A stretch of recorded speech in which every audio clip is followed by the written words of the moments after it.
Not live on Facebook. Oh, well.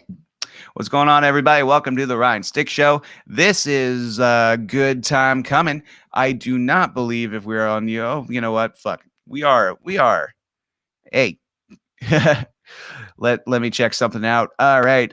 Just gonna make sure that we get on that Facebook page. Well, Facebook's gonna be at least 5 minutes late or something, but we're going to we're gonna do our thing anyway.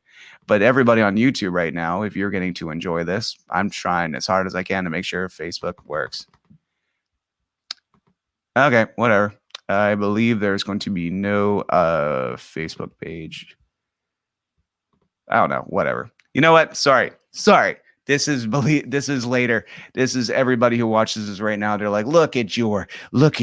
I signed up for a professional broadcast. I'm like, if you know me well, you know that there is no such thing involving my name. So yeah. Blah blah blah blah blah. Anyway, we're just going to keep on rocking. We're going to keep on rocking. Yep, got a lot of geek news to talk about today. Lovely stuff.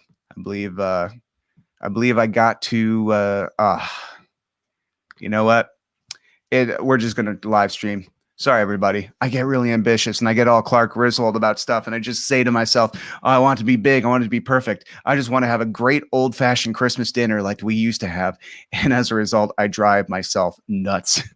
And but that's okay. Anyway, how are you doing? How's your week going? Yeah, I don't believe the Facebook thing's going to work, but that's okay because it just means that we should just capitalize on the importance of just capitalize on the importance of our YouTube page, because that's really where it's supposed to be at. Melissa, are you listening to me? Yes. Oh, that's lovely. You're the person. So here we are. Here we are in the olden days, happy golden days of yours. Faithful friends that are near to us once more. Why am I singing that here? All right, so we got a lot of show for you tonight, a lot of geek news, a lot of fun stuff. I hope you're enjoying this version of the show where you have to aggressively see my mug all close. And Melissa's here on the side. What's going on, hon? It smells like handsome in here. Oh, it's you. It's Ryan Stick from television. I thought you were just smelling yourself. No. Is it weird to call a beautiful woman handsome? Is handsome like, do you gotta like have a Brad Pitt too? Because I think Brad Pitt's pretty and handsome. I think he's pretty handsome. That is confusing. That is terminology that I'm just not sure about yet. So if you know if Brad Pitt is, no, thank you. If you know if Brad Pitt is pretty or handsome, I'd like you to write it in the comments below, and we shall have a good old fashioned debate. We will. Yes. All right. So today we got a lot of geek stuff to talk about. A lot of fun stuff to talk about. I saw this movie that I absolutely adored the other day, and I actually yesterday, and then I saw a movie I didn't adore, and perhaps my friend later, Jason Greenberg, may join us later. He is a good fellow, but I believe if he has enough time. So I want to play a little trailer for a movie I saw and loved called Superman Red Son. This is based on the comic book by Mark Millar about what if Krypton explodes, but they send their son in a rocket ship to go save the day, but he lands in Russia. So instead of America and I believe in truth, justice, the American way, and all that jazz, he grows up under in a communist 1960s communist, or 40s, I believe it's 60s communist Russia, where he tells everybody about his powers, and they kind of use him as a superpower, and Stalin is using him as a weapon, and it's really interesting. And in the comic book, Mark Millar is an amazing writer. He wrote Kick-Ass. He wrote oh God, what's that other one? Oh, with Taron Egerton, where he's a spy. What? No, Taron Egerton. Kingsman, that's it. He was in Kingsman. So Mark Millar wrote Kingsman and Kick-Ass, and you can really see a real cynicism to his writing. He doesn't write comic books that make you feel all good. He kind of writes about how crappy human beings can be. So yeah, I saw this movie, and this movie is an adaptation. It's not a direct, page for page. This is not like, The Dark Knight Returns when they're like, we need to make sure that we use every single line. And so this one was a very cool adaptation. I'm going to pull it up right now, and I'm going to play the trailer, and we're going to talk about what is on it. I'm not going to give anything away, but we're definitely going to, we're gonna feel it out, man, because this movie's been out for a while, but it went under the radar for me because not just COVID scaredness and stuff like that. Life gets in the way, and sometimes I miss these. But this is a great trailer, so let's watch it right now.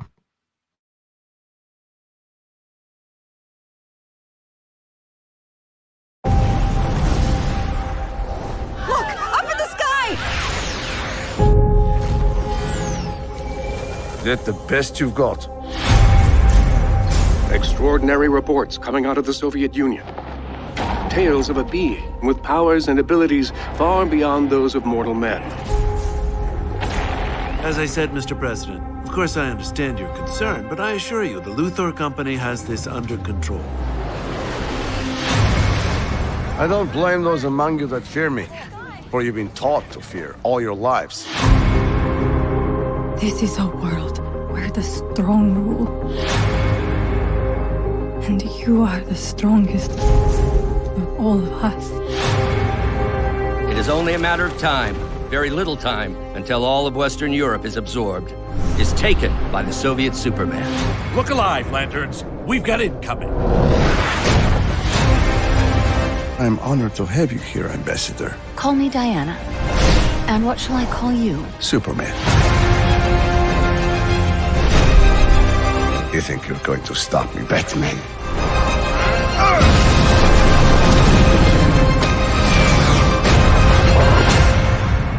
What now?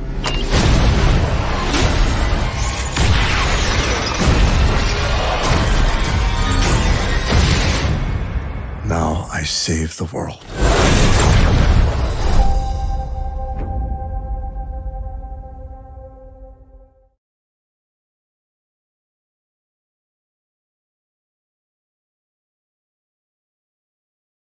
Oh yeah. Wasn't that cool? Didn't that seem awesome? Well, you know what? It's Superman with a different take, a different way, and I definitely really liked it because in this one there's a little bit more hope sprinkled in it. Like I said, Mark Millar is a writer who really likes to be a cynical Scottish bastard, and I love him for it. His take on the Ultimates, his book, The Ultimates, that is the Avengers, but if they were more realistic and a little bit more cynical. I love that book. He wrote Ultimate X-Men. He's a hell of a writer. And Miller World, I believe, was bought by Netflix, so you're going to see a lot more original pieces from Mark Millar. Yeah, just astounding.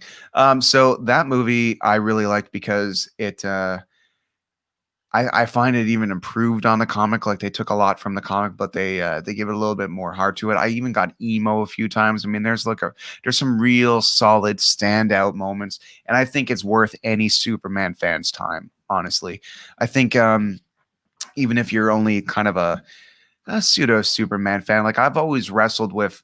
Do I find Superman interesting? My whole life, I've always been more of a Batman guy, but there's a Batman in this, and who would a Batman be? What if a Batman wasn't a rich guy trying to fight crime? What if this Batman literally crawled up from the mud and just decided like, hey, this force of nature that can't be stopped needs to be stopped, and how can I do it? So it's definitely worth your time, Superman Red Sun. We got some questions here. I want to see what you guys are thinking. Well, that's Steve-O. That looks fantastic. Yeah, it really, check it out. Superman Red Sun. Awesome stuff. We got more trailers and stuff like that to look at today. Like I said, we haven't we neglected what was going on, but since we're on such a Batman kick today, I would like to give a little bit of history about my love of the character Jason Todd. Now, those of you who are like, who the hell is Jason Todd? Well, Jason Todd was the second kid ever to wear the mantle of Robin after Nightwing kind of grew up, did his own thing, was in the Titans, started being Nightwing. Batman said, well, there's a job opening. And he ended up and to be very, I'm trying not to like isolate anybody by the mumbo jumbo that is DC Comics in the 1980s, that had really big, weird world building crap. But let's just say pre-Crisis on Infinite Earths, Jason Todd was a redhead kid that was also an acrobat that whose parents were killed by Killer Croc, that Batman led into the cave and stuff. And then post-Crisis, they changed everything. And Jason Todd, Batman, was fighting crime, doing his thing, and he comes back to the Batmobile and he sees this kid trying to steal the wheels off the Batmobile. And he's like, "What you doing?" And instead of the kid running away, being like, "Ah, it's Batman," the kid picks up a crowbar and says, "Who wants some? You want this?" And Batman's like, "Wow, this kid's got guts." And he ended up, because the kid was homeless, he ended up taking him back to the Batcave. He felt bad for him, and that sounds so bad. Anyway, he ends up being the second Robin, and this Robin was a different Robin. You know, Dick Grayson was a happy-go-lucky acrobat. This guy was a street fighter, a street kid, and eventually, the thing is that the DC comic fans didn't really like him because he was a little snot. You know, he was always defying Batman. Batman would give him an order. He's like, "No," and I suppose the writers were trying to do something a little different, but as a result, the readership just did not respond well to this guy. So eventually they came up with this idea, like, well, what if we kill him? Where he's trying to find his mom, and it turns out she's connected to the Joker, and she kind of turns him over to the Joker. And the Joker and these two dudes are in a warehouse, and really big guys. And Jason goes down fighting. He comes, he sucker punches a guy, but the other two guys, they start beating on him, and Joker walks up. And I didn't take a copy of the panel in which this happens, but you just see the Joker hold a crowbar, and then Jason looking scared for the first time, and just 5 panels in a row of just a clown laughing maniacally and slamming the crowbar down, and you see the mother's there, and she's tied up, and you see that Jason slowly get up, and he looks really messed up, face almost caved in, and he unties himself because he's Robin. Come on, he's taught by Batman. He can untie himself. He's like 20 Boy Scouts, and he goes and he unties her, and she tries to get him up to pull him towards the door, and he falls on his face, and she tries to get him up again. And then she goes to the door, and she's like, "Oh my God, it's locked." And they turn around, and they see that there's a bomb in the warehouse, and it's about to blow up. And you see, then it cuts to Batman. He's speeding with all the force he could when he realized that Jason went after the Joker by himself. And he comes up to the warehouse, and you just see it explode, and he goes, "No." And then there's this page that says, "Do you think that Robin should live or die? You decide. You call in."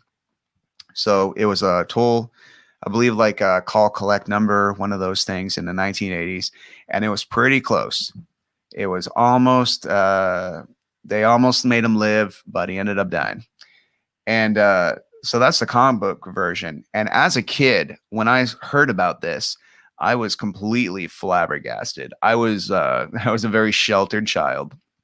And when I heard about this happening, I was just like, what? And I remember seeing the Death in the Family, like the trade paperback in Toronto at a comic book store in a mall near my grandmother's house. And I just remember always looking at it and being like, oh, I got looking at it. When I opened that page to that page, it messed me up. Funny thing is, the rest of that Death in the Family book is freaking stupid. but that scene is pretty crazy. It's just they're in the Middle East. Joker's an ambassador. It's something else. But they made this movie called Under the Red Hood, because years later, actually around the time that Bucky came back and kind of was the Winter Soldier, DC and Marvel, they kind of like were doing the same thing where it's just like, let's bring back that dead sidekick. And the Winter Soldier, everybody knows that story with the MCU, but not everybody knows about this Jason Todd fellow and the Red Hood. So they make this movie called Under the Red Hood, and it is awesome. I don't have the trailer for it with me, but I kind of do, kind of not, kind of do. Under the Red Hood is an amazing movie. If you ever want to see the death of Jason Todd kind of paraphrased in the beginning and what would happen, what if he comes back, how does he come back and all that. Under the Red Hood is one of the best Batman animated movies ever. And my buddy Jason Greenberg and I saw Batman Hush yesterday, which is based on a great book, but it's an okay movie. This is a great movie. So the reason why I'm bringing all this up in this big long form storytelling, you're like, why does he keep talking about this crap? Who is this? Why do you love this dead Robin? I just always was fascinated and horrified by that happening. It felt like it happened to a friend of mine or something, even though I didn't even know that Robin, but Robin. Batman's supposed to protect you. If you're Batman's buddy, it's like having the biggest friend in the bar fight. Like, he's not going to let anything happen to you. So the fact that he did was completely nuts. And when they made this animated movie, I swear to you guys, I almost teared up. I was like, oh my God, everyone's going to know who Jason Todd is now. All this private obsession I had with my whole life with this character, finally, everyone's going to know. And the other day, I think I almost dropped my phone when I saw this, where I saw this article, and it says Batman Death in the Family being released in the fall. And I'm like, what the hell is this? Is it a movie? And it turns out that is an interactive movie. So basically what I'll do is we're going to play the trailer now, and we're going to talk a lot about this. Let's, this is some fun stuff, and I can't believe this is happening. So if you don't know what an interactive Blu-ray is, you're going to after this. So let's watch.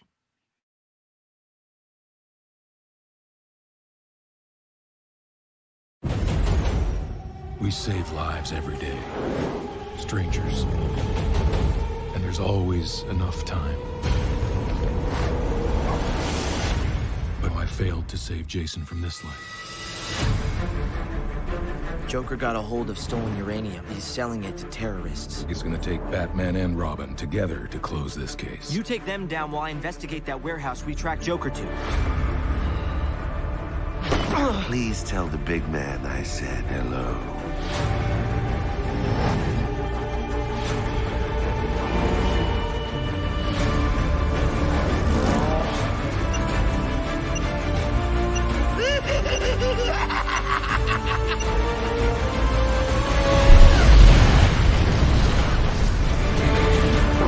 I alone will become more than the dreams and nightmares they imagined for me.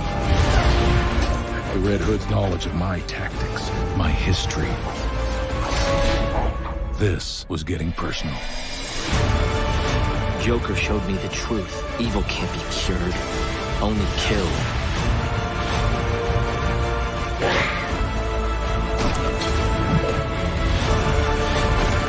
Burn in hell, Two-Face. Red Robin awaits a verdict. Life or death.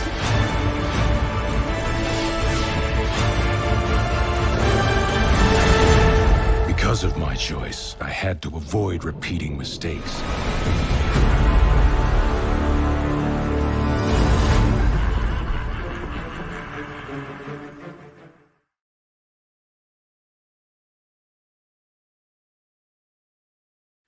Oh, man.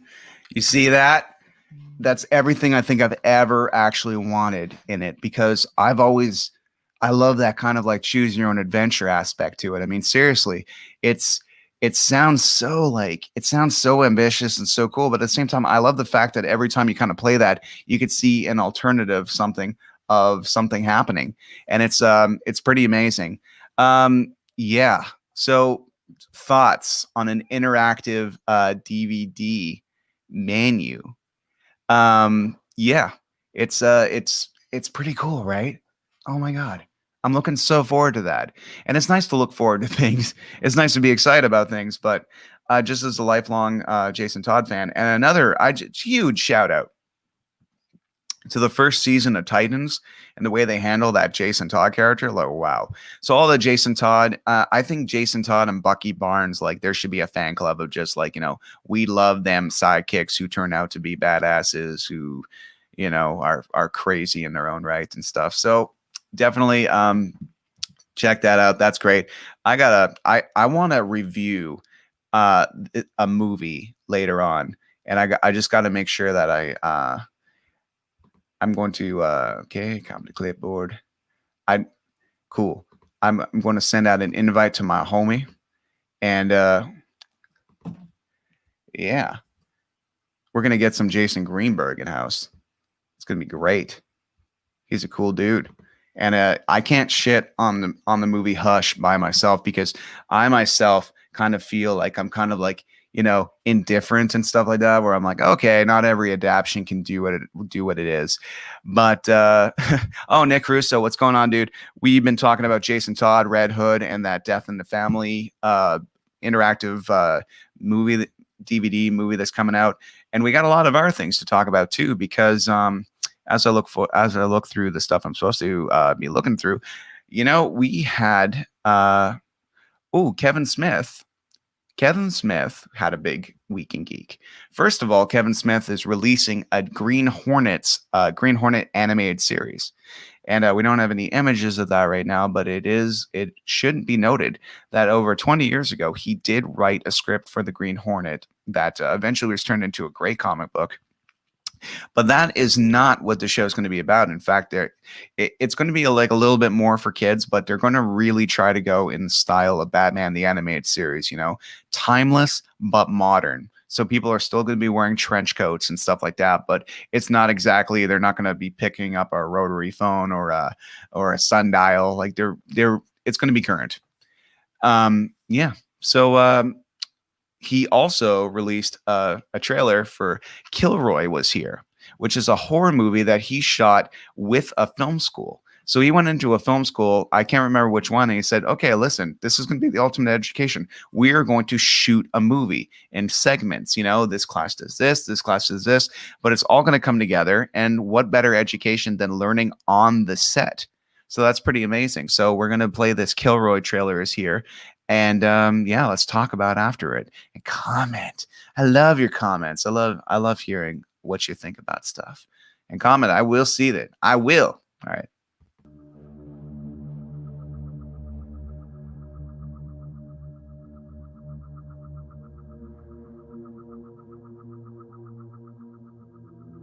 Blind the eyes that cannot see, make deaf the ears that cannot hear, close the mouth that cannot tell, and send the monster back to hell. Back then, his name was Roy Huggins. When he was your age, he already had a taste for blood. Holy what is happening? Nothing will stop Kilroy if he wants to get you. Oh, God! God! Whoa, you almost gave me a heart attack. I'm a middle-aged man who eats like and huffs floor cleaner all day. This is Alicio and Ernesto. Hola, amigos. Me llamo Father Pat. Come on out. The online donations have put us over the top. It's going to take a lot more money for that heart transplant. Kid killing boogeyman, that is just some superstitious. Look out! I'll make my special sweet tea. You gonna come smoke? Yes! You see that? The gator chaser did it again! No! Help!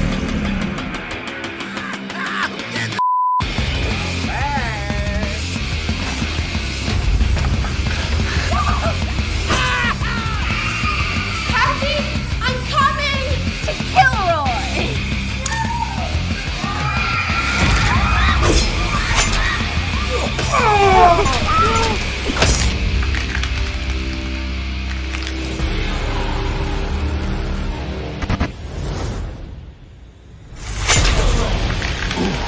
Better get the mob.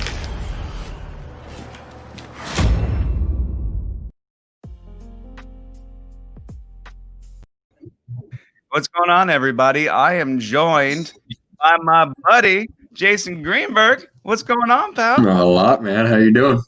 Oh man, you know what's nice? We had a spontaneous romantic night last night in my We yard, did. where we ate meatballs, We did. and we'd shoot on a noodle until we got right to the middle, Yeah. And then we stopped chewing and we looked at each other and said, COVID. Because we respect each other. We were really, really lucky. It was like an 8-foot long noodle, and we stopped right at the 6-foot point. It was actually like one of those noodles from the pool, and it was really hard to get in our mouths because like this big. So we're just chewing on the end of these foam needles for like 45 minutes, wondering when each other's going to stop in kind of like a dare, but without saying it. I mean, it was significantly easier for you to get it in your mouth. I mean, look at the size of that gaping thing on your fucking face. I know. You should see the gap between my teeth. So Jason, last night we did something together for the very first time. We watched Batman Hush. Yeah. Now, we just watched the trailer for Kilroy's here, which you are not a horror fan. I'm not, but that looks pretty goddamn hilarious. It does actually. I'm looking forward to seeing Chris Jericho get killed by by this Kilroy. I'm actually more surprised that Jericho's only getting into the Hollywood thing now, kind of. Like he had his moment in the Jay and Silent Bob reboot, which despite like I know unpopular opinion, I fucking love that movie. Me too. Me too. I love it. I think it's great. It's if you're a Kevin Smith fan, you like that movie, and if you don't like it, it's because you're not a Kevin Smith fan. I know. But anyway, I'll say, yes, we watched Hush. Yeah. To get everybody into headspace, we'll say a few things before we watch the trailer to it. You were like a big fan of that Batman Hush book, right? Yeah. So through all the ages, and I just got to say this before we get into this, and Jason writes for Bucket List, and they do these lovely debates, amazing debates on Instagram, where one of my favorite ones is the Beatles good or not? Like, are the Beatles overrated? Is Saint Anger a terrible album? I love watching that stuff, but we're gonna do one of our own right now, just because I'm going to like kind of defend this movie. Because I know you won't. All right. Like I don't actually a little bit of an impromptu debate here. I like it. I don't actually really like it though. So if you want to see real debates done by people who do their research, go to Bucket List on Instagram and check them out on Thursdays. That's when they have their Thursdays are the debates, Tuesdays are the Q&As with musicians, different members of the music community, all of that fun stuff. Tonight was actually supposed to be a debate which I was going to be in, but unforeseen circumstances with my dancing partner, we weren't able to pull anything off for this week. But we're going to be back next week. I have no idea who's doing it. I haven't checked the schedule, but I should, because it might be me. Yeah, I guess you should. Ooh, see, and you see that now everybody knows his wonderful name. Yeah, we'll get a little closer. Okay, so the thing about Batman Hush, a little bit of a history, everybody, and why probably this what do you grinded your gears, I guess. It's that this book was a product of Jim Lee drawing pretty much for the first time on DC and drawing Batman. And Jim Lee is a superstar artist who now runs DC pretty much. But back then he was the artist that they just stole from Marvel. And he popularized the X-Men comics to heights they never were. I mean, before they respected Chris Claremont and the writing of the X-Men throughout the 70s, but this is the first time that X-Men looked like, oh my God. And so he teamed up with Jeff Loeb, who had written Batman, The Long Halloween, Batman, a few of them, but really, really, really good ones. So the strongest writing, strongest drawing, coming together, making a Megazord and making an astoundingly beautiful and well-written book. This movie was not either. No. This movie was another Batman movie. See, I was going to defend it, but I'm like, nah. But I will defend it in this case, is that the argument between book and movie and show has existed since comic books and adaptations of it. And without the X-Men animated series kind of picking and choosing and mixing things around, I wouldn't know all that X-Men history. So I don't know. So maybe somebody who watches this movie for the first time will be like, what a great Batman story. And then, we could just pop up from nowhere and be like, If you think that's But good, what you don't know. if you think that's good, why don't you read this book? I was actually telling my very best friend in the whole wide world and bucket list proprietor Liz Imperiale today about our romantic little date last night, and I had completely forgotten that I actually lent her my copy of Hush. Otherwise, it would be sitting somewhere in my pile of comic books behind me. So to sum it up, it's an amazing book. And under normal circumstances, I would understand why they'd have to adapt it or to switch some things around, because it is particularly for a comic book, it is a little complicated. And even and now I'm not going to pretend like I'm smart or some shit, but even I had to double back on some parts, and I had to be like, wait, I'm confused. What just happened? And go back and reread some sections. And I've read it in its entirety now a couple of times, and like can finally say I'm a little better versed in it. But the whole point of readapting a story from a comic book is to make it make more sense for the common viewer. You know what I mean? It's why they did Civil War the way they did Civil War. It was the attempt to make it a simpler situation than what it was in the comic book. It's why, I mean, they've done it 1,001 times. I'm not gonna, I'm not gonna go over the details here. But ultimately, the problem with the movie is that they readapted the story, and it was equally as complicated. So even more so. You chose to wipe your ass with a perfectly good story that made more sense than what you put on screen. Yeah, I was bringing that up before with the Death in the Family book. Like the Death in the Family, besides the panel of him, like whacking Jason, he it's a very weird, complicated book where they go to the Middle East. They're trying to find Jason Todd's mom. It's all over the place, really. It doesn't make a ton of sense as to like, why are you doing this? What's the what's the purpose? But it like the thing with Death in the Family versus a book like Hush is Death in the Family still had that inherent 80s cheese to it. Oh yeah. It was still naturally just, I mean, there's no other word. It was cheesy, I'm gonna go find my mom, gee golly gosh. And I really hope I got the era right. It did come out in the 80s, didn't it? Oh, yes. Yeah, okay, cool. I'm not a complete moron. But yeah, so, it still had that 80s cheese to it. So it couldn't be that complicated. The thing with Hush is it's really a true blue, like, this is a full-on rainy night detective story. Like, it's almost as far as, like, Sin City style shit, where all of these little things are kind of happening in all of these different universes, like you said, because they brought on Jim Lee and they really wanted to take advantage of the fact that they had just stolen this guy. And they're like, can you draw everything? Everybody. Draw everything, draw everybody. We don't know if you're ever going to do this again. Yeah. So it's like if Billy Joe Armstrong was in my kitchen with a guitar and you'd be like, oh, any requests? And you're just like, I want you to play anything and everything you could possibly think of. Ever done. Yes, exactly. Like, while you try to boot a certain band member, former band member of yours out the door. It's like, please leave him alone. Seriously, how did you even get in here? I'm not going to name names. You know exactly who I'm talking about. So let's take a look at this. Let's take a look at this Hush trailer, because everybody, I like we're not going to show pictures of Jim Lee and stuff like that because I didn't find any in time. But it's something to behold. It's something to behold because technically, is it well acted? Well, yeah. I mean, does it have a beginning, middle, and end? Yeah. I mean, I don't really want to give away the end, but let's just say the end is very different. And let's say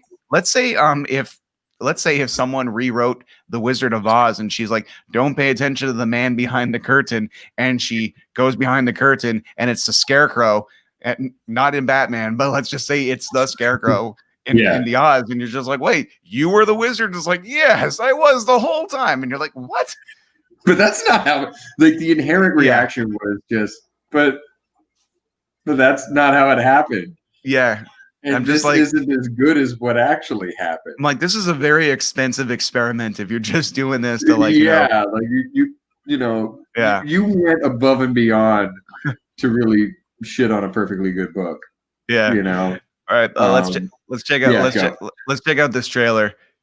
Let's reinvigorate our rage. Fan rate. God, we're losers.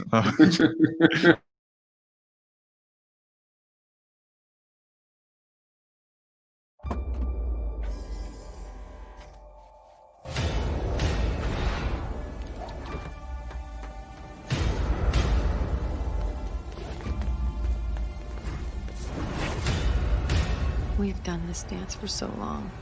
Like the view? It's the only thing you'll catch tonight. Is Batman your new boy toy? I have one too.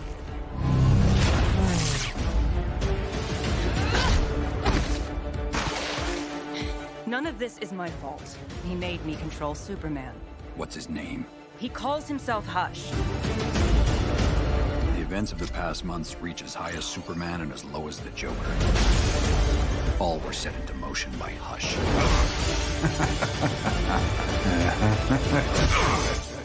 Is it too much to ask for one quiet weekend?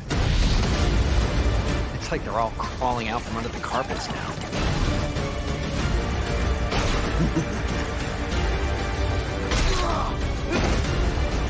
Hush knows. He's been one step ahead of me the whole time. Tick-tock, trail's going cold. This just gets better and better.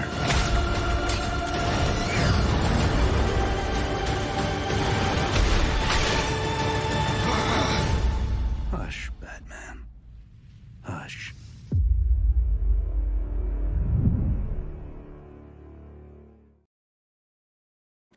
Much better trailer than a movie, I must say. I'm like, did we see this last night? Because it seems awfully more coherent.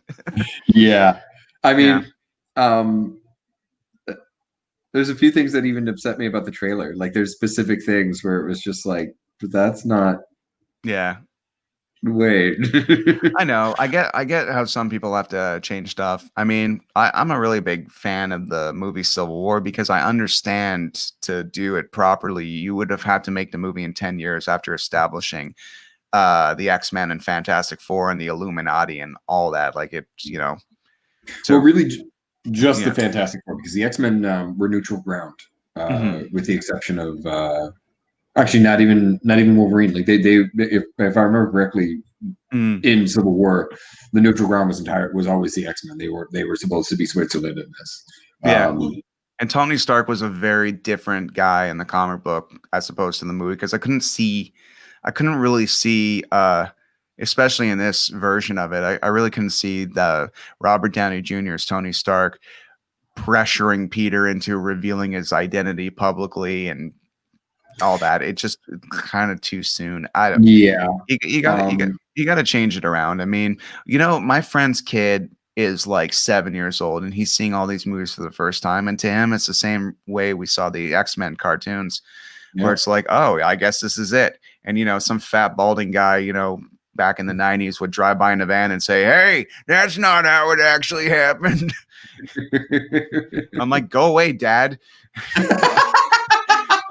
I'm just kidding. My dad is not fat or bald, but he is also quite the scary man. Yeah, exactly. But I just had to, you know, wait to stick at me, and I've already shat myself. Yeah, there we go. Everybody out there, if you've seen Batman Hush or have seen particularly a comic book movie that kind of pissed you off, like an animated adaptation that you're just kind of like, why? Let us know.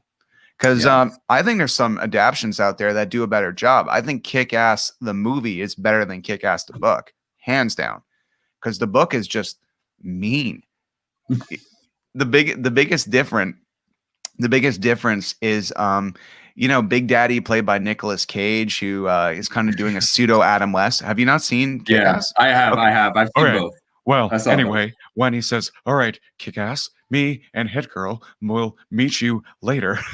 And in Big Daddy in the movie, first of all, doesn't even really have that much of a costume. It's more of a homemade thing. And he is not an ex-cop that got screwed over by a mobster.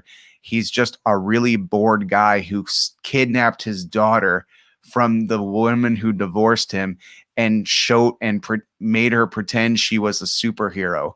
Yeah. And that they were superheroes. And so, like I said in the beginning of the episode, Mark Miller is a cynical Scottish fuck.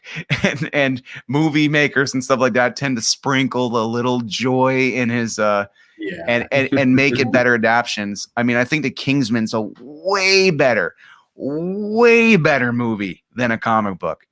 I can only imagine. But yeah, it is a really amazing movie. Amazing, right? Jason, what's another comic book movie that you kind of like? You're like, but why? You know, oh man. Well, I mean, we already covered the obvious one with Civil War. Civil War was to me the Marvel movie that should not have been, strictly because it's too big of a universe to just try and sum up like that at its current state. I think if they were going to do Civil War, it would have completely fucked. Like, to me, the perfect Civil War would have been done after everything, because the perfect Civil War would have looked like Endgame. I gotcha. You know, two big sides against each other, two real line fights. You know what I mean? Not just a 5-on-5 like that. So yeah. So the Civil War really is the big one for me. But less movies and more TV shows, because as you probably know, I am a very big fan of one Danny Rand. In dude. The Iron Fist. You were the biggest Iron Fist fucking fan I know, man. You must, for the last 4 years, you've just been gritting your teeth. It's really funny. You really ruined it. I'm really sorry. fucked it up. I'm sorry. I ruined it. Yeah, that's what I did. No, it was 100% your fault. Exactly. I will never stop sodomizing you for it. Promise. But no. So Iron Fist is the one that really fucked with me. I thought of all of the series that that Netflix did, I thought they did a half decent job with most of the Daredevils. I really didn't have an issue with most of Daredevil. I don't have enough reference point on Jessica Jones where I really should, but like as far as like a gritty, detective show goes, they did a great job with that one. Luke Cage, I thought, was like the closest thing to a modernized adaptation. Of what they could have done with your stereotypical strong black main character in a comic book in the 70s in the 70s 80s. So I really liked how they did Luke Cage. Iron Fist was the one that pissed me off the most, and the majority of how they went with Punisher. Because they really and I understand why, because again, it's the same reason that they adapted Hush, same reason why they adapted Civil War. It's the same reason why they've adapted Punisher movies before, because Punisher, in his origin, is a Vietnam veteran. He was an ex-Black Ops from the very last war that we had kind of had. I say as in humanity, and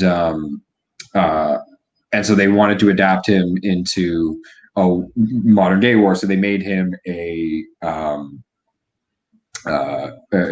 made him a much more modern day soldier, modern day Marine. So he's fighting in the Middle East. He's very hoorah America, very hillbilly, which was not the Frank Castle that we had seen in the comic books. It's not even the Frank Castle we had seen in the second to most recent movie.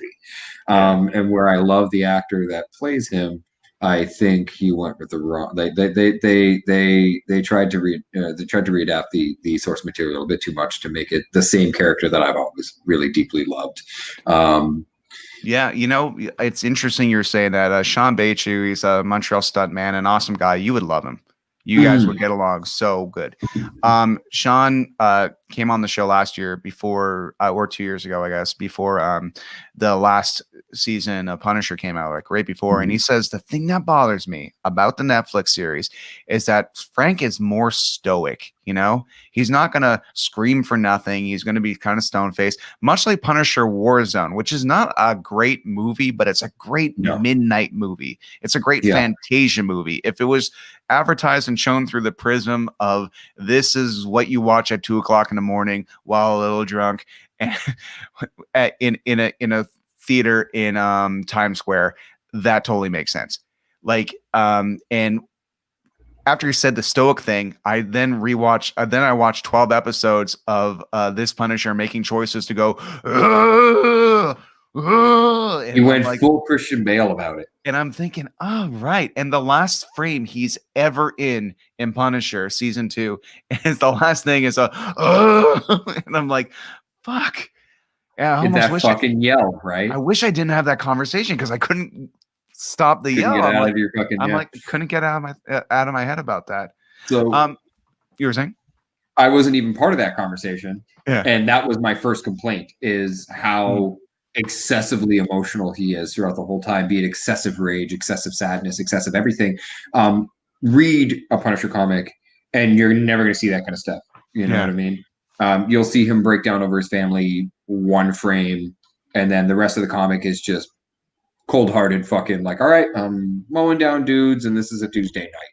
You know what I mean? And even if you don't want to read the comics, fine. My personal, like, the only live action Punisher that I'll actually like truly give my heart to was really the first comic book movie I honestly fell in love with, and that was the 2002 adaptation with Tom Jane. I thought he absolutely crushed it.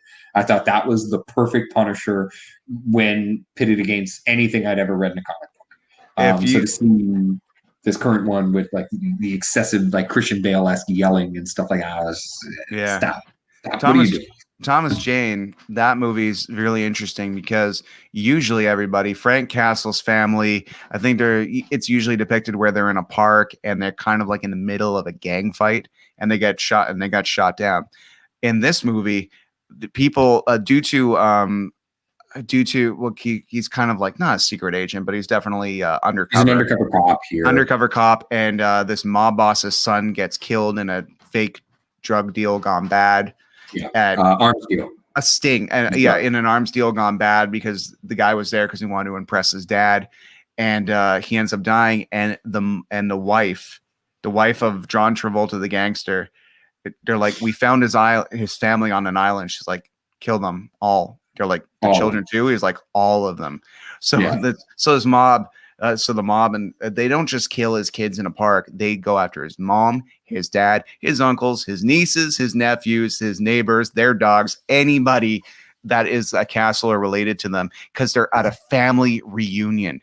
That is horrible. Mm-hmm. So that's another movie. That's a movie that really deserves another look from back in the day because it was met with some judgment. It really fell under the radar, but I definitely think it's a classic worth seeing. Another one is the Ben Affleck Daredevil, only if you watch the director's cut. I have never seen a director's cut that is so different. It has 40 extra minutes in it. There's a whole lawyer plot. Years before the Charlie Cox series, Ben Affleck's walking around as a blind lawyer, CSI-ing crime scenes, trying to figure out who killed this hooker. And this hooker, after she's dead, Coolio's in the movie. And he is the suspect because he was passed out near there. And they're like, well, you must have killed them.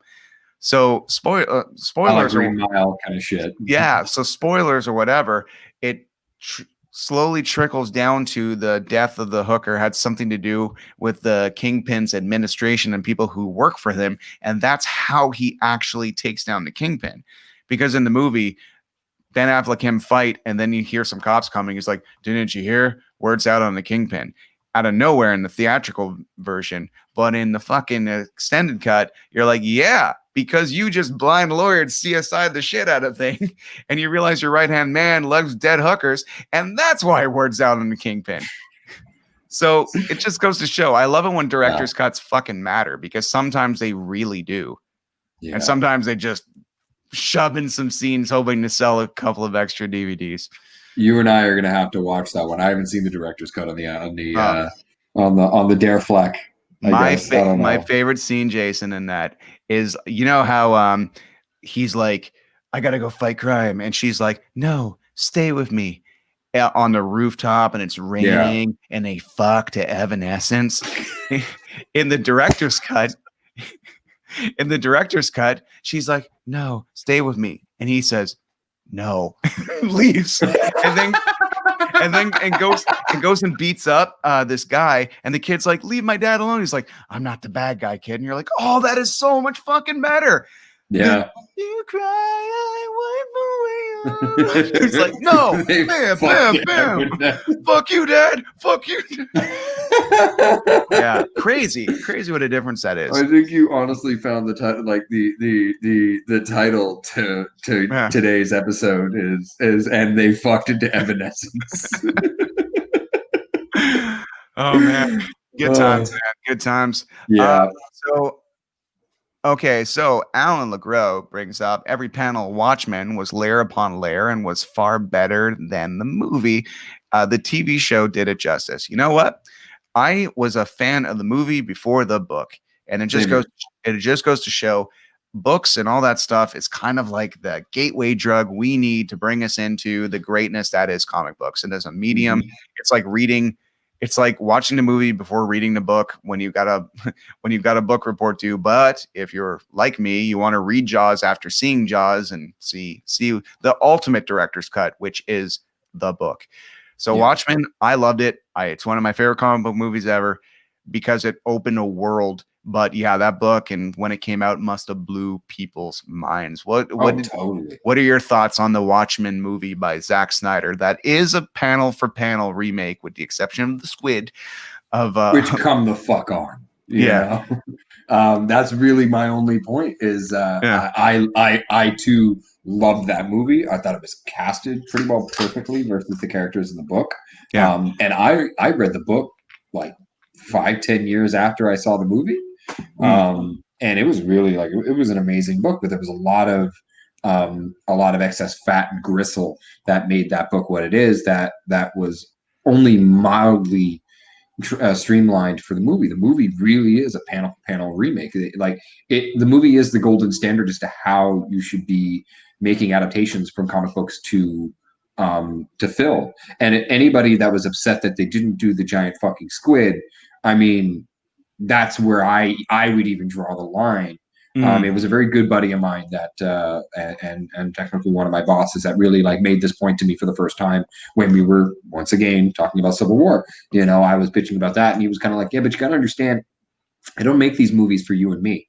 They make these movies for, you know, little kids trying to get into these franchises and for randoms on the street and stuff like that. You know what I mean? You and I we really love the culture that is comic books, but that's not why they go on the golden screen.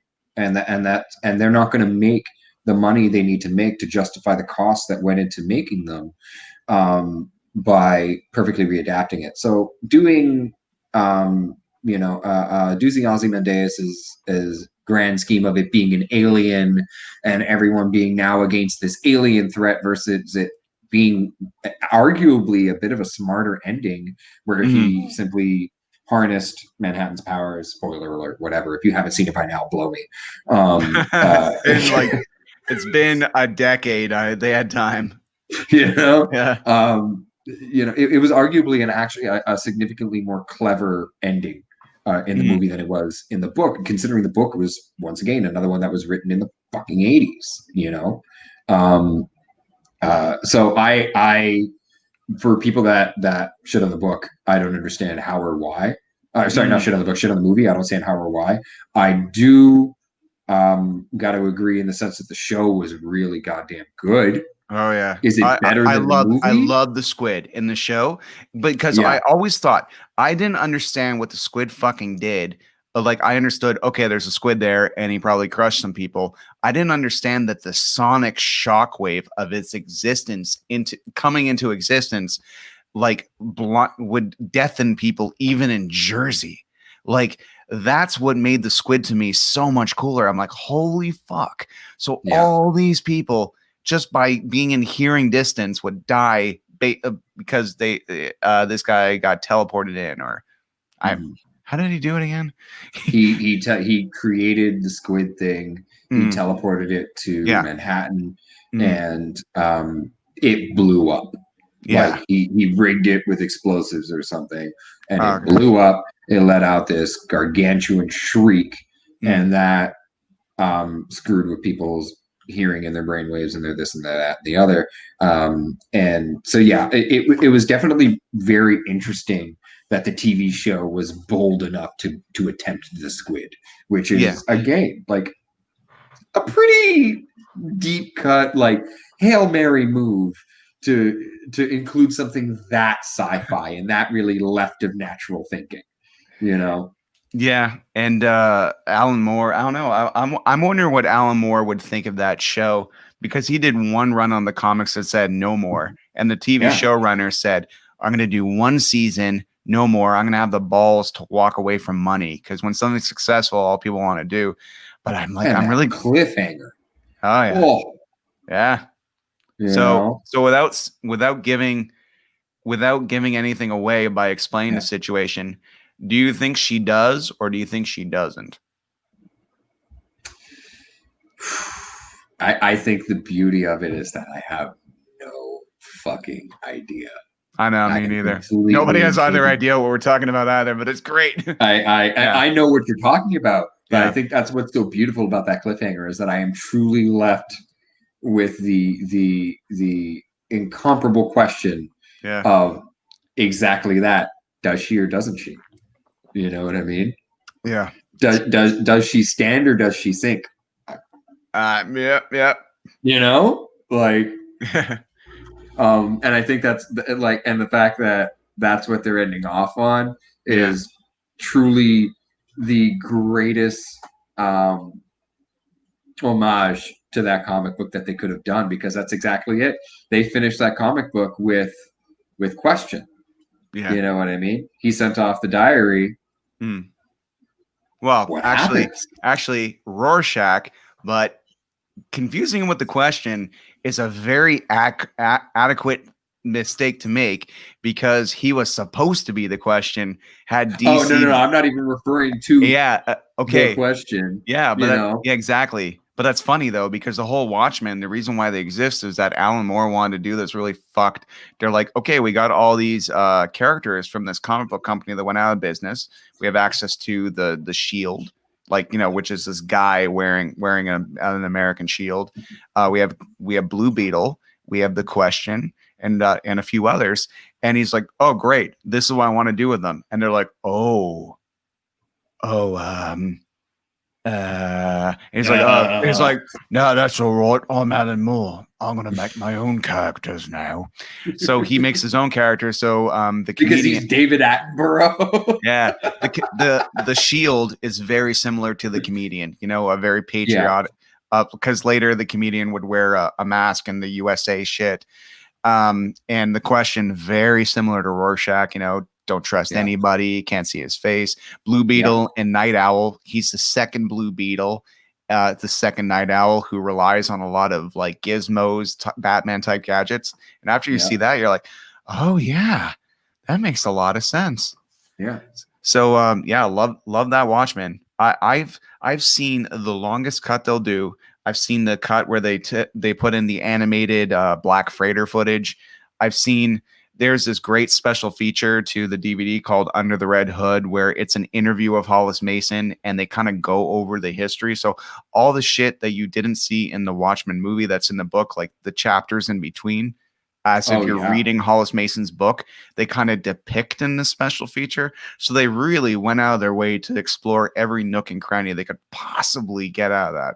So kudos to Zack Snyder. I wish you would make more movies where you followed shit comic panel by panel. Ain't that a discussion in and of itself? Because if you want to, I've only really been touching on Marvel stuff that really let me down. But you're right, the biggest one, the big V. Yeah, you had 3 years and half of if $500 million and that's what you do, and I don't. you Yeah. On top of it, and with that 3 years, and with that $500 million, you decided to go for easily one of the most gruesome but also beloved Batman stories you could go for. Yeah. You went for Dark Knight Returns, and you didn't see the returns for it. You didn't, this is Yeah. You took a page, wiped your ass with it, stuck it on the wall, and go, okay, we're gonna do that one. Yeah, let's Flip just through do a the few more part where he pages. fights Clark. Like, that's it, you know? That's really all you did. And the brilliance of that Dark Knight Returns comic, man, like, and the reason why they're fighting, where it's just like, superheroes are illegal now, dude. Stop it. And he's just like, and it's like, no. And he just like, all these years, I just wanted to know that I'm the man that could beat you. And you're like, oh, fuck. Every page of that book, I heard this great review by Grant Morrison on it, where he's just like, hi, people think that it's it's just a detective story, but it gets huge. It starts out small, but then it gets bigger, and it ends up where he's riding a horse in a nuclear apocalypse. And I'm like, it's true. It's true. It gets bigger and bigger and bigger, but it starts out small. Like, he's just running on some wolves. Sorry. He's just doing the adrenaline junkie thing. He's riding a racetrack trying to kill himself. Yeah. And unsuccessfully, because he's just that damn good. And I think that's what's beautiful about the animated rendition of it, is that it really, like, it's what it's supposed to be. You're watching an old man try to relive his glory days and try to still be everything he once was, because he is delved into this level of psychosis that was already so very, very outlandish. And now he's like, onward into the darkness. And it's amazing that book is written by Frank Miller, who also wrote RoboCop 2.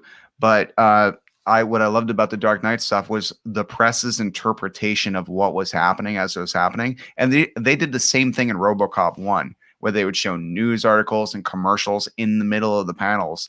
And I just really, really love that, because it, modern day stuff, you see things happen all the time, and like whatever news outlet things happened, and we're like, oh man, some shit never changes. But we all got to remember, as we laugh in the Dark Knight Returns, to always be those human beings. Don't take everything you read on the internet verbatim, because anybody could write anything. Anybody could say anything. There's always two sides of a coin. No matter how much you enjoy this side of a coin, just take a peek on the other side, because it doesn't mean it doesn't exist, especially when it comes to trusting a news outlet. Yeah. I just see people all the time. They're just so pissed. They're like, did you see that sentence I half read? And I'm just like, yes, I did. I read the whole article. It took 8 minutes, but I know way more than you do. So, and I'm less pissed off. So why don't you take my example and read the whole fucking thing? So people forget that the point of those titles is to just draw your attention for 2 seconds. Like, what do you fucking mean? And then go and read it. Yeah. And speaking of titles that attach, what do you think of Seth Rogen producing a Ninja Turtle movie with the idea that he's going to make them more of teenagers than they ever been? And I don't think that means he's going to have them pick their nose and fart and stuff. I just think that, I hope not. I think that, the guy who did he's like, I've written a lot of movies about teenagers and stuff like that, and I don't think the Ninja Turtles, the Teenage Mutant Ninja Turtles, have ever really been teenagers. And I'm like, he's got a point there. Like, he does. They've been tween-age Mutant Ninja Turtles.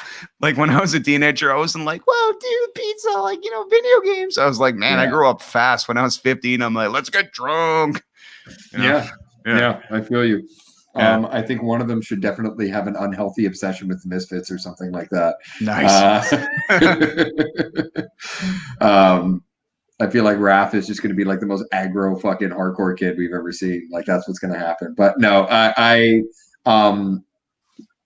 that is definitely, that feeds into a great conversation we were having over one of our weekly meatball movie nights. Yeah, where people need to stop remaking good movies and start remaking bad ones. And I think once a good movie has been remade in a poor fashion, you really should just leave it alone for at least a couple of decades before you try to do it again.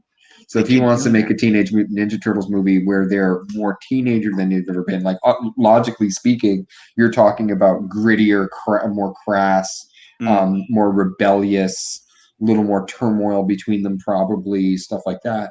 I trust Seth Rogen as a writer deeply because he's, to me, at least comedically, he's a fantastic writer, and for the most part, TMNT is a comedic book. It's supposed to be funny. Yeah. You know, there's not a lot of seriousness that ever happened in the Teenage Mutant Ninja Turtles that you and I both know and love. It was always supposed to be fun and lighthearted, and good guys always win, and yada bullshit.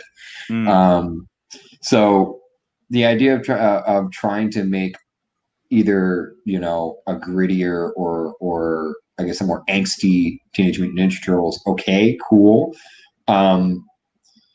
They did just try to do that with Spider-Man, and that left some tastes in people's mouths. You know what I mean? Okay. Like, I'll tell you myself personally, as much as I love what Tom Holland is doing with the character, and how, like everybody else, he's kind of adapting it to modern, you know, to modern times. I have some issues with the fact that they're not respecting source material enough.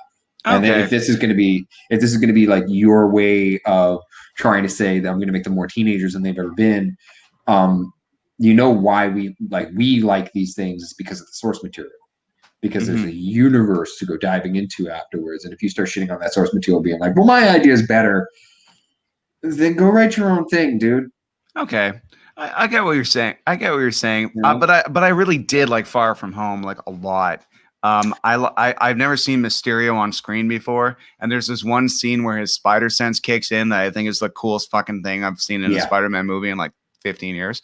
So and there's also no dancing in it, so good for you. Yeah, you know, I'm with you. Yeah, but I get what you're saying, Jason, and I'm glad you're bringing this up. Even though it is not exactly like the books, there's this great show that got canceled way too soon called The Spectacular Spider-Man, and I love it so much. It is on the CTV app for free, both seasons, everybody, if you want to check out this show. And it's just awesome. Canceled before its time, cleverly adapted. And the thing about Spider-Man books, though, dude, is that in the 90s, they were a fucking mess. Like, that Clone Saga lasted 3 years. It was supposed to be 12 issues. I'm glad they never made a book exactly like that. Yeah. A movie exactly like that book. It would have been like 6 years of the shittiest TV show you've ever seen.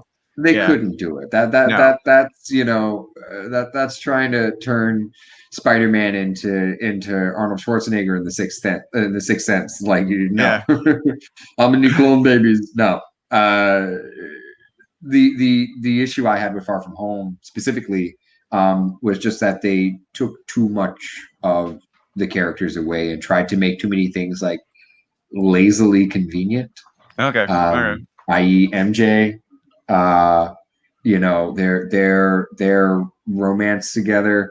I'm cool with making her, you know, angsty and emo, you know, all that. I'm less cool with missed opportunities to really hit home with every demographic. You know what I mean? I feel like that Spider-Man series has started to care too much about what new viewers are gonna enjoy, and less about what us older guys are gonna like. And when he had to run off into the distance after, you know, X, Y, and Z had occurred, she had a prime opportunity for a go get him tiger. Gotcha. And that wasn't there. And I was just kind of like, why did you name her MJ? Just name her Becky, you know? Name her any. Spider-Man gets laid a lot, dude. Good stuff. A lot of different women.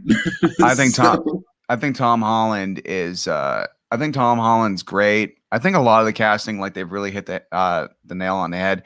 I can even tolerate hot Aunt May. You know what I mean? I love everything Marissa Tomei does. So I'm cool with it. You know, why not? She's like 55 years old, and like, just because there's a painting of her hidden and aging somewhere in her basement doesn't mean she's like, not an age accurate Aunt May. It's just that she has genes that are fucking awesome, I'm with you, know, so I can even tolerate that stuff for the sake of the comedic relief and stuff like that. But really, like there were aspects of the character that they've abandoned in lieu of getting their writer's credit. What, frailty?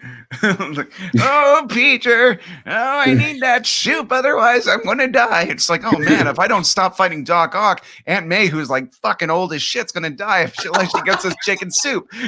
I'm good with that not being the case. I'm okay with that part. Oh man, really, I'm fighting Doc Ock. What's Aunt May gonna do? She's gonna fucking do Pilates and work on her abs. Like, she doesn't fucking need me to come home, whatever. Yeah, and like it's cool that she's like so into being him being Spider-Man. I'm okay with that. It's entertaining. It's just really, I think the thing that irked me the most was what was the arc with MJ. Okay. And without ruining anything for anybody, even though once again, if you haven't seen it by now, kiss my ass. That after credit with the return of I'm not going to remember his name and it's going to bother me, but with the return of J. Jonah Jameson. Oh yeah, in the one form that he should always be. No one ever should play J. Jonah Jameson other than this man. Yeah, but I like how he play. They made him kind of like a, like a conspiracy website, like that. Yeah, fucking made him an Alex Jones kind of shit. Yeah, I love that. I love that. Here's the thing about Alex Jones. I was curious, so I'm starting to watch. I'm like, oh, okay, that makes kind of sense. Don't go too far down the water. That makes kind of sense. But then he'll be like, and I had a dream last night that the U.S. we're not gonna go down that rabbit hole, but it's kind of funny. Like every time he makes a little bit of sense, you're like, oh yeah, and then he'll be like, and the aliens. You're like, oh, never mind. The frogs gay. Never mind. What? And then they made the frogs gay. It's like, what? Yeah. So you have all the potential to be mildly intelligent, and and then you just have to go there. You're blowing out of the water with steroids and coke. It's like when you watch it in the movie, and then there's this random scene in the middle that just destroys it. Have you ever seen a movie where one scene just completely destroyed the rest of the movie, and you couldn't get past the stupidity of that fucking scene? In Blade 2, when he's fighting the guys in the beginning, I guess were really excited to use CGI for the first time, and they start fighting, but they turn into these like shitty Gumby figures, and they just start doing this. And for the rest of the movie, I was just like, oh man, the scene's great, but those Gumby figures though. No, I'm with you. That was most of the Blade series. There was always at least one scene where you're like, oh man. Also known as the entirety of Blade 3. Yeah. So but you know what? Yeah. Ryan Reynolds to the rescue. Absolutely. The reason why I brought about Alex Jones before is because I'm wondering in Spider-Man 3, and when they eventually make it, are people going to believe him? Because just because it's like on the site, what if they're like, oh yeah, J. Jonah Jameson, the Daily Bugle, that piece of shit. So they're like, the way I see it is this is the opportunity to go. This is their opportunity to go with the Sinister Syndicate. Because now more so than ever, and I am sorry if I'm spoiling anything for anybody, I also don't particularly care. This is a better time than ever to bring in Kraven the Hunter. Oh yeah. And assemble the team. Kraven, then they can start working on the Sinister Six. Yeah, and Michael Mando was at the end of Spider-Man Homecoming with like the scorpion tattoo on his face. So you've got Scorpion, you've got Vulture, you've got and then you would then have they switch Kraven. Around.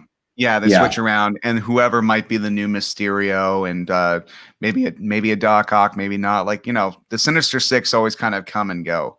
But it's very interchangeable. But the original, if I'm not mistaken, is Electro, Rhino, Kraven, Vulture, Scorpion, and I always forget the sixth one.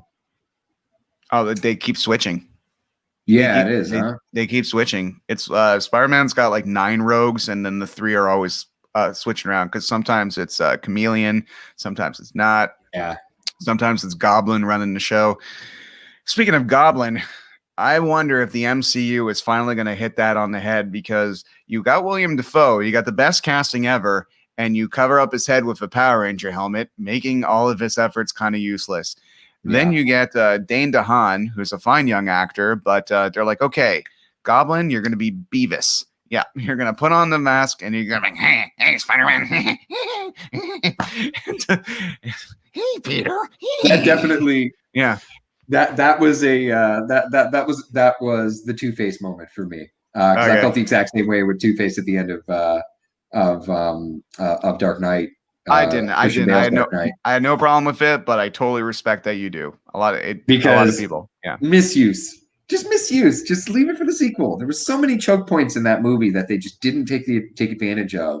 You know what I mean? And could have made more sense than what the third and final installment did with Down syndrome Sean Connery and the fucking mask. Like I just couldn't. Like, and this is not and that's more offensive to people with Down syndrome than it is to Sean Connery fans. Yeah. I get what you're saying. That's the funny thing about Bane. And really, and you look at it and you're like, oh yeah, the Dark Knight, it's so like edgy and real. It's like, dude, he took a nuclear bomb at the end of it and dropped it and had to drop it in a lake holding on a cord.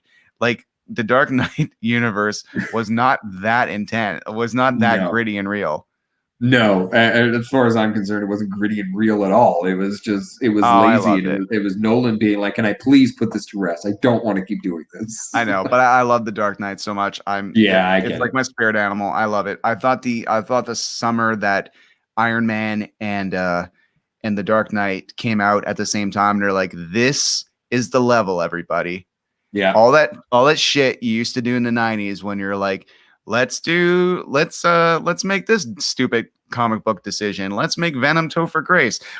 All those stupid decisions. Once you're here, don't go there. No Halle Berry Catwoman, even though under the proper direction and a script would have been amazing. She would have been amazing because she's a great actor. But so is George Clooney. George Clooney is an amazing actor.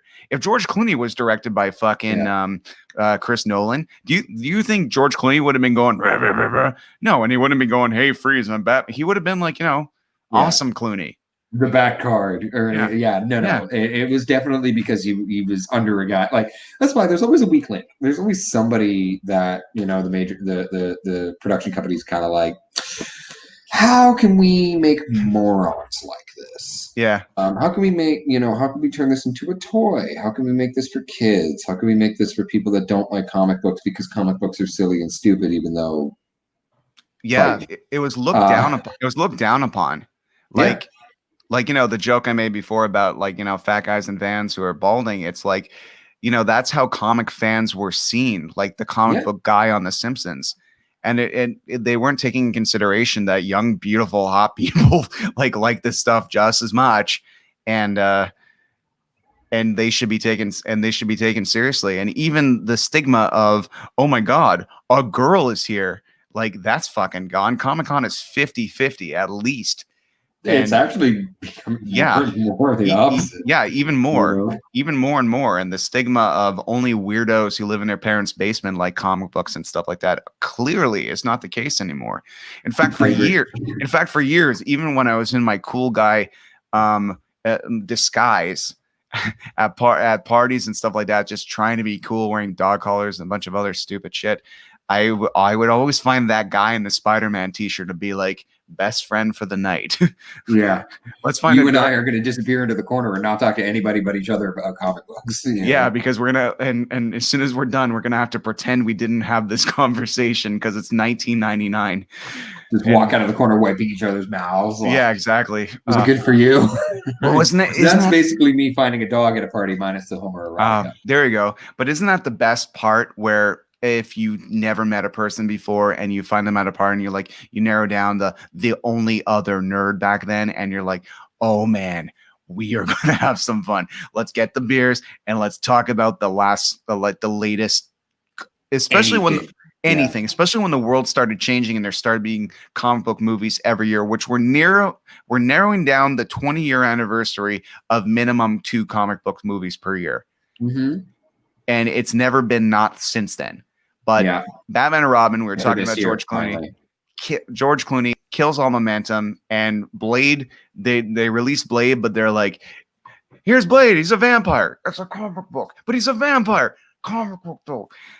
So they weren't exactly proud of it. But X-Men was one of the first ones where just like, yeah, here's a comic book. But even then, they were too scared to put him in costumes. They put him in Matrix. They put him in Matrix they had to make fun of the costumes that they wanted to put them in. There's actually a great video I saw a little while ago about how Blade essentially saved, both helped propel the comic book genre in the world of cinema, as well as saved it from extinction. It actually saved Marvel. Because it was a Marvel, the very first Blade was a Marvel production, if I'm not mistaken, and it fucking saved them. You know? But on the wings of Wesley fucking Snipes of all fucking people. Fucking Wesley Snipes. Ready, motherfucker. Anime John here asks a great question. What actor would you cast for Batman? You and I have had this conversation 100 times, and we both say the same people. Yeah. Except I can't remember because I'm usually drunk. No, I would say John. No, it's not the middle of the day. It's 11:30 at night. No, I'm saying it was the middle of the day. I got you. Well, it's usually John Hamm. Yeah. And a younger. Who's that dude who played Lincoln again? Daniel Day-Lewis, if he was like 20 years younger, is a beautiful Bruce Wayne copy. It's insane. And I'm trying to imagine what Daniel Day-Lewis would do to prepare for a role as Batman. You know that method motherfucker would install a new finished dark cave basement in his house and actually beat the shit out of people to get it down. We would actually, if we were to cast Daniel Day-Lewis as any superhero, he would have our first actual superhero. He would save the world just for method reasons. He would pull an Adam West in Family Guy and just go roll around in radioactive waste and give himself every kind of cancer you could possibly imagine. No, but I am 100% with you. I will not rest until the day that I get to see a proper Dark Knight Returns with John Hamm as Batman, Willem Dafoe as Joker. I have not a singular fucking clue who I would cast as Superman in that one, but I'm also I like Cavill. Me too. Cavill's done a decent job. Yeah, I think terrible script. But he as a Superman has done a good job. You know, like when you see a singer or a band that does great stuff, but they get a producer, a songwriter that just keeps giving them weird shit to do. Yep. Like it's kind of like I saw in Man of Steel, like what Rest in Peace was, but then when BVS came out, it was like listening to Crush 'Em 6 times in a row. just this horrible weird decision. You're not wrong. And I mean, listen, like Man of Steel was already a wild amount of whiplash. Like it was bold with the weird flashbacks and the dad scene and all of that. Like it went in directions that it shouldn't have gone in. But I great goddamn movie otherwise. Like as far as I'm concerned, like okay, yeah, this is a fucking superhero movie, man. You did it. Have you seen the extended Batman BVS? I have not, and it makes shit actually make sense. Like in the beginning, you just see Lois Lane and this guy, and they're kind of captured, and they're like, "Oh, he's a federal agent. What was his name? Jimmy Olsen." In the extended cut, you see her meeting Jimmy Olsen and him pretending to be a photographer and stuff like that. Okay. And you find out that the I don't know if you want to call them terrorists. I don't know what the fuck anymore. I don't know what anyone's allowed to call each other. But when he goes, those dudes in the desert that are about to kill Lois Lane, what they do is they kill everybody in this area and they burn everybody to make it look like Superman came and just burned everybody. Yeah. And that's why they want to put him on trial, because they're like, you went over there to save Lois Lane and you killed a bunch of people. And I'm like, oh, okay, that makes a little bit more sense. And not because of the events of Man of Steel, which left half the city in fucking ruin, which is what your original idea was. Yeah. But then as the movie progresses, you you have to really calculate it. You are that meme of the woman being like, huh? Yeah. To really understand it in movie. Yeah. Because you're watching that scene going like, and then later on they come out with the conspiracy theory about the bullet shot and all that, and like. But that's why, because she's like, oh, he was framed. That's why I got to find the bullet. And in the theatrical cut, I'm like, who fucking cares about this bullet? She keeps going on about this bullet. Yeah. And you find out it goes like the corruption goes super high in the extended scene, in the extended version. And I'm just like, but it takes 3 hours to tell a story that really could have been told in 5 minutes. Like it goes for it, and I respect them for that. But at the same time, I'm like, I think you diverted your efforts in way too many places instead of making one part really good. Yeah. And I also, I've got problems with everything they did to poor Batfleck.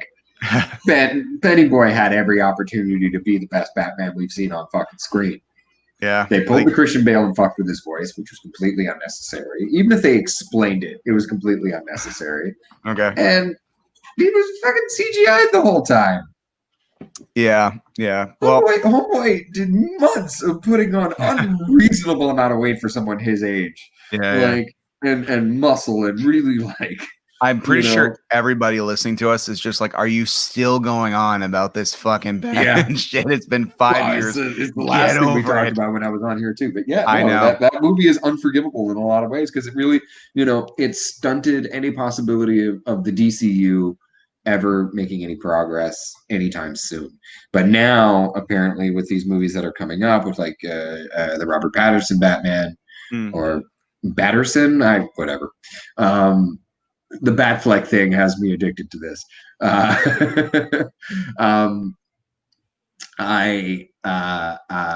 They're apparently going to start doing these one-off stories. Yeah, they should. Which is exactly what they were trying to do with Joaquin Phoenix's Joker. It's supposed to just be a one-off story, and he's not going to tie into a Batman universe because even though he's apparently said he's going to sign on for another movie or something, it doesn't make sense. He is already an old man. Yeah. I'm not sure if your camera froze there, or that the Illuminati was trying to stop you. From Seriously. They're like, don't diss Joaquin Phoenix. He's in. I touched a wire that I didn't like. He's a lovely boy, that Joaquin. He's kind of the animals. Do not call him an old man. But really, like he's fucking in his 50s in that movie. Like indisputably in his 50s in that movie.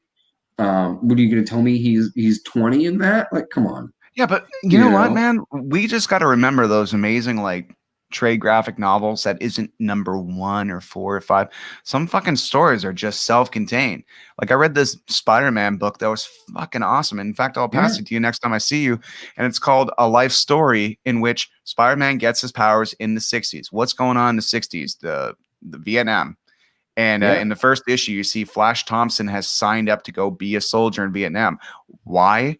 Because even though he hates Peter Parker and they have tons of problems, he's inspired by Spider-Man to be a hero. He's like, what do you think Spider-Man would say about Vietnam? And Peter's like, I don't know. And meanwhile, and he sees Captain America, and Captain America's like, everybody's asking me what I think about Vietnam. And I'm like, I can't say about what I think of it until I go over and see what's happening. And then you see this one frame where these American soldiers they see these people that are like, they see these, I don't know what the fuck, Vietnam's a whole other thing, but they see these people and they're like, okay, let's go get them. And you just see tonk, tonk, tonk, tonk, and the shield bashes them all in the face. And you just see Captain America with beard and saying, these people are under my protection. And you're like, oh shit, Captain America, Mr. Soldier is going fucking AWOL, totally totally Ramboing this bitch. Yeah, totally Ramboing this bitch. And you're like, fuck. And then you see in the 70s, Peter has aged 10 years. So it's still a life story, but things that happen in the Spider-Man universe similarly would happen in this story. And then in the 80s, It's been 20 years he's been Spider-Man, but he's in the Secret War as a guy in his like early 40s. And so, his costume's a little different, and he finds the symbiote and like, wow, I'm in my early 40s. This symbiote is great because I'm starting to slow down. And then in the 90s, when he's in his 50s, then the clone shit happens to a 50-year-old man. So it's fascinating when it's a one shot. The rules kind of go out the window because it's not your basic continuity that you're like, oh, this will screw over somebody eventually. I love those one shot stories like the Joker movie where you're like, well, do whatever the fuck you want because who cares? It's a one shot. Yeah. Love those. Like if this were the DCU trying to make attempt number 47 of them competing with Marvel and trying to make a continuous story, which we all know should not have been successful and should not have even we're not even sure how it happened, and we've seen every single fucking movie. Yeah. You know what I mean? Like, how did this happen? How did they do 27 movies? Yeah. Or 20, however many. It was 27, wasn't it? Yeah. Something like that. And there's been some speed bumps along the way. I mean, history will look like, not a lot of people like Iron Man 3. I'm one of them. Terrible. I'm not a big fan of Iron Man 3. I like Iron Man 2 in a sense where it's just like it's fun when you watch it with friends. It's not going to it's good for how they introduce War Machine. Yeah, that was the only thing that it was good for. It's not as deep as Iron Man 1. Iron Man 1 is a classic, but Captain America 1 is now looked more fondly as kind of like the MCU Superman 1, where it's just that hopeful movie that I think is better. I think they made Captain America a better Superman than they gave Henry Cavill to be, because it just takes him being like 100-pound weakling jumping on that grenade, thinking it's real, just so he could save the lives of everyone around them that were so mean to him. But it doesn't matter. And I saw that in the theater, and my eye starts quivering, and I'm just like, "You're gonna be okay, Steve.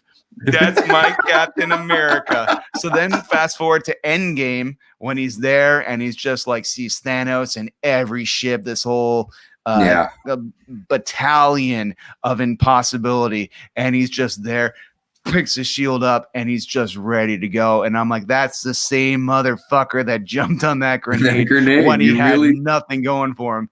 You looked at 20 years, you know what I mean? Like, and it felt like such a fun ride. Like I honestly, I wouldn't have changed. There's some big loopholes in Endgame, very nonsensical shit.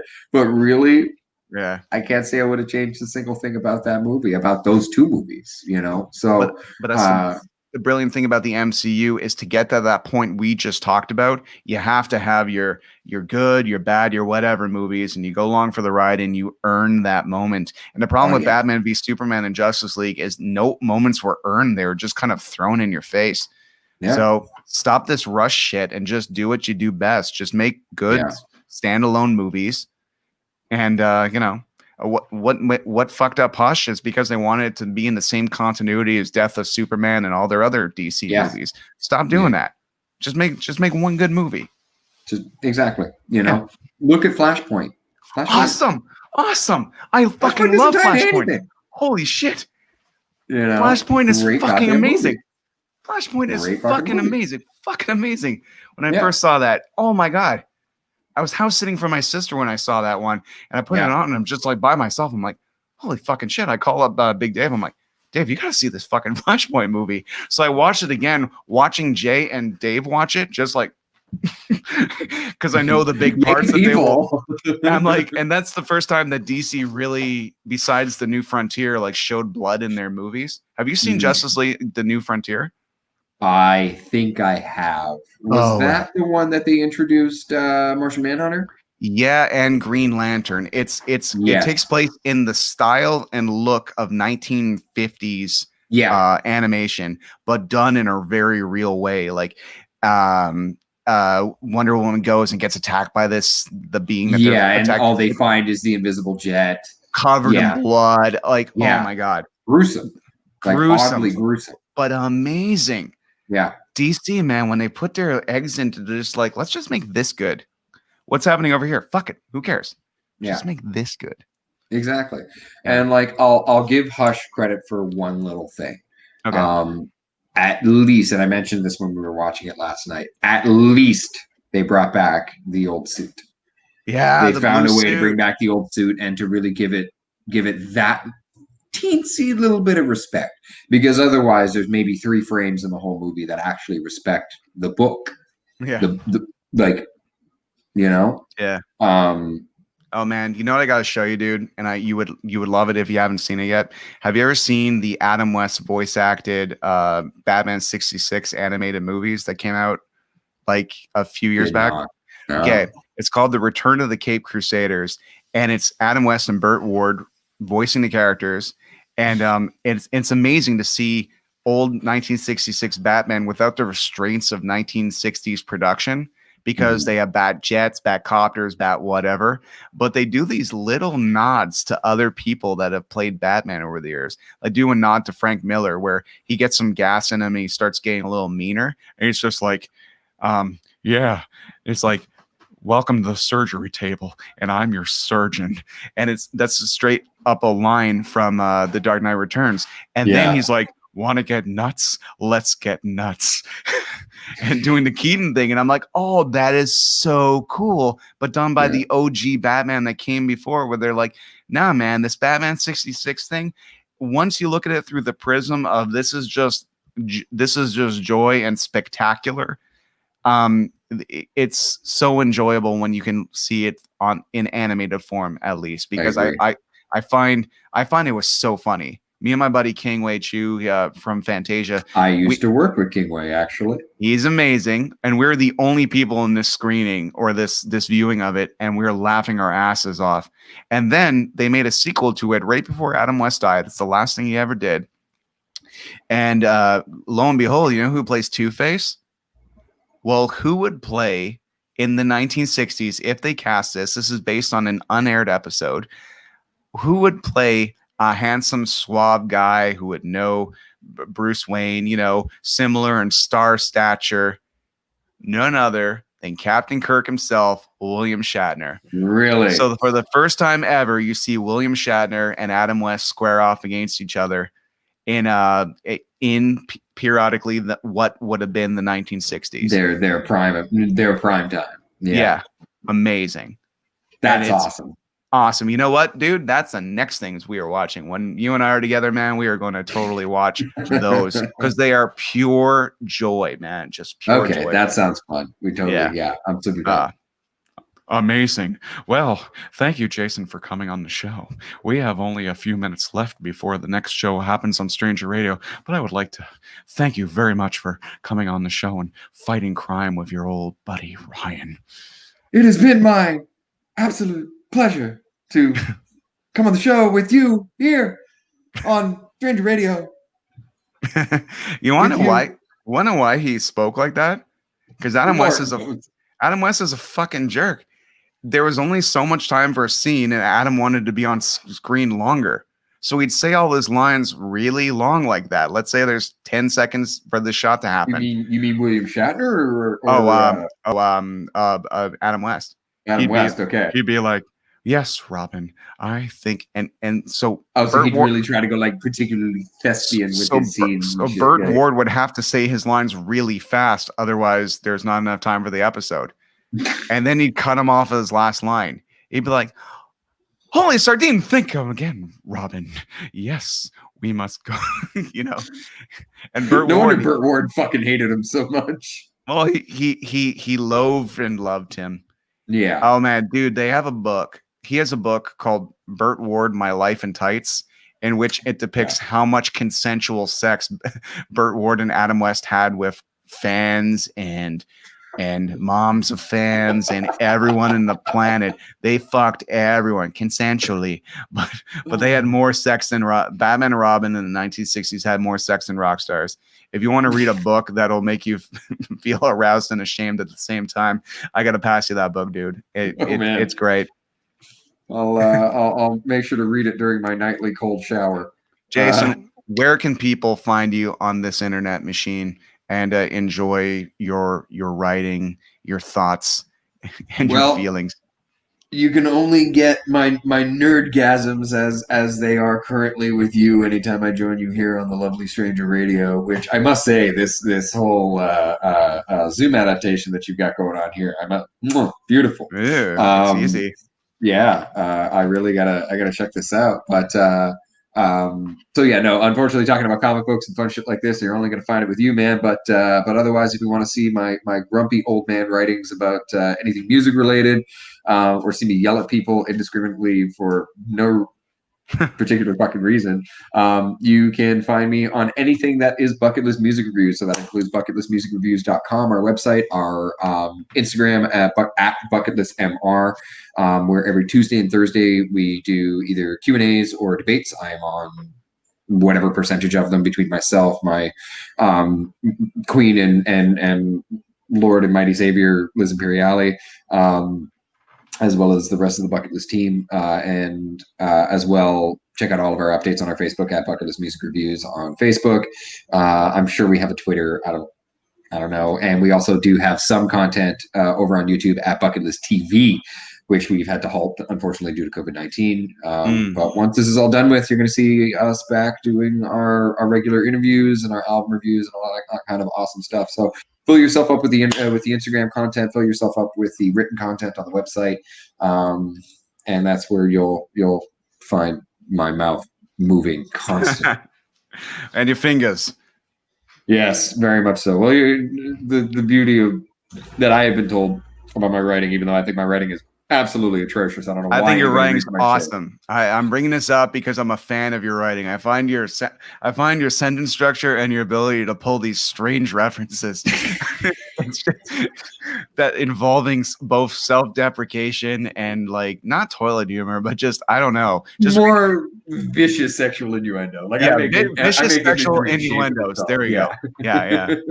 No, I still have my own personal qualms with my writing, but I do pride myself in my unpleasant imagery. There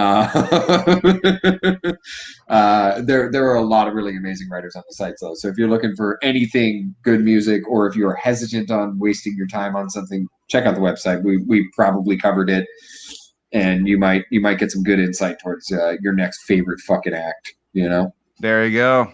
Yeah. All right, buddy. Well, thanks so much for coming on. This was a lot of fun. It's already midnight. Indeed. Indeed it is. It was good. It was time well spent. Yeah. So next time we'll watch a movie that doesn't piss us off. Yeah, seriously. Yeah. I wouldn't say pissed off. I wouldn't say we'll try to. We'll try to. It's you know what everybody else. Yeah. Everybody out there. We still gotta do Red Sun. We still gotta do that Mortal Kombat movie, all of that shit. So I know. Yeah. I know. Everybody out there, if you want to watch a Batman Hush for yourself and disagree with us to the extent where it is almost verbally violent, do it. I mean, we don't know everything. We're our opinions aren't of everyone's opinions. There might be someone out there that like best Batman movie ever. We don't know. But if you did love Batman v Superman, I have a pill I could prescribe that would alleviate you of the tumors in your head that made you have that perception. No, I'm just kidding. I don't have. They're actually these pills he's talking about are usually pretty easy to pick up in a store. They're called Tide Pods. Thank you. You saved me. Watch yourself from existence. I know. Oh man. But yeah, everybody, thanks so much for watching. This was great. This was a lot of fun. Jason, you complete me. Likewise, darling. Likewise. All right. One day we'll squeeze into one of those old leotards of yours. I'll see you soon. And by soon, I mean probably tomorrow. Tomorrow night. Yeah, tomorrow night. Where we won't watch comic book stuff for the sake of everyone else. We'll have to be a little more crowd friendly. But absolute pleasure always speaking with you, man. Thank you so much for inviting me on. And we'll absolutely have to do this again. Awesome, buddy. Oh, come back anytime. You're well spoken and hilarious. No. Yeah. All right. Have a great night now. Take it easy. Bye. All right, everybody. As Jason tries to figure out how to do that. All right, everybody. Thanks for watching the show. It's been great. Awesome. Well, here's another Thursday night. Next week, I believe we're probably having the guests back and stuff like that. And kind of taking a little break from the guests because frankly, asking for guests is a humiliating process. And but next week on You, Me, and YTV, we got some really cool, fun guests. Crossing your fingers. It's just about a schedule thing. But he is an uncanny and mighty musician that has written some songs that we all know and love. And if it all works out, it'll be happening on You, Me, and YTV on Wednesday. And beyond that, later in the future, we're going to be having a producer who worked on the movie Bubba Hotep. And it's just about getting him figuring out the schedule, because in LA right now, it's kind of weird. It's kind of open. It's kind of not. But yeah, so it's been lovely. I hope you all have had a good time. I need to get off because I think there's a show coming up. So I will see you guys later. Thank you very much. And please subscribe on my my YouTube page, because that would be great. Because yeah, I have some subscribers, but I don't have 100 subscribers, and I would love to have those 100 subscribers, because it just makes it easier. Because every time I go live, your phone will tell you. Isn't that great? All right, have yourselves a great night. It's been fun. It's been awesome. I am going to go watch Man with a Screaming Brain by Bruce Campbell, because I want to see something worse than COVID. I'm just kidding. He tried. It was made in Bulgaria, super low budget, but I'm personally reading Bruce Campbell's book, and he was writing about the process of it. So it makes me want to revisit that movie and just see exactly what it's like.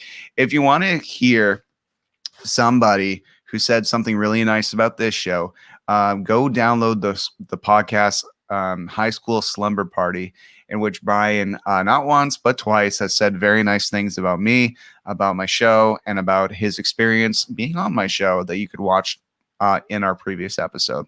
Have yourselves a great night, everyone. It's been fun. It's been great. The geek topics will never die. We're going to have some more fun next week. I will see you soon with fancier productions. We'll have intros and outros and all the other tros. Bye.